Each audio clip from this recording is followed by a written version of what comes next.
చపాతీకి, పూరికి ఎప్పుడూ ఒకే కర్రీస్ తయారు చేసి బోర్ కొట్టినప్పుడు ఈ విధంగా కాలీఫ్లవర్ కుర్మా తయారు చేయండి. టేస్ట్ అయితే చాలా బావుంటుంది. దోసకి, ఇడ్లీలోకి కూడా సూపర్ ఉంటుంది.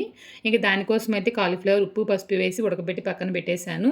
3 టమాటోలు కొంచెంగా జీడిపప్పు వేసి మెత్తగా పేస్ట్ చేసి పక్కన పెట్టేయాలి. కడాయి పెట్టి ఆయిల్ వేస్తున్నాను. ఆయిల్ వేడెక్కిన తర్వాత ముందుగా ఉడికించిన కాలీఫ్లవర్ ముక్కలు కొంచెంగా ఉప్పు, పసుపు వేసి బాగా ఫ్రై చేసి ఒక గిన్నెలోకైతే తీసి పక్కన పెట్టేస్తున్నాను.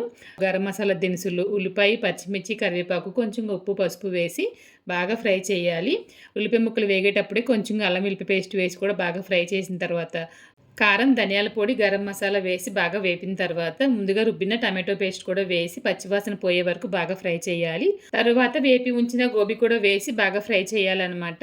ఆయిల్ పైకి తేలుతుండగా కొంచెం వాటర్ అనేది యాడ్ చేస్తున్నాను. బాగా కలిపి మూత పెట్టి తక్కువ మంటలో ఒక 5 నిమిషాలు ఉడికించారంటే ఎంతో టేస్టీగా కాలీఫ్లవర్ కుర్మా తయారైపోయింది. మీరు కూడా ట్రై చేసేయండి. నేను చెప్పినట్లు దోసకి, చపాతీకి, ఇడ్లీకి, పూరికి సూపర్ కాంబినేషను.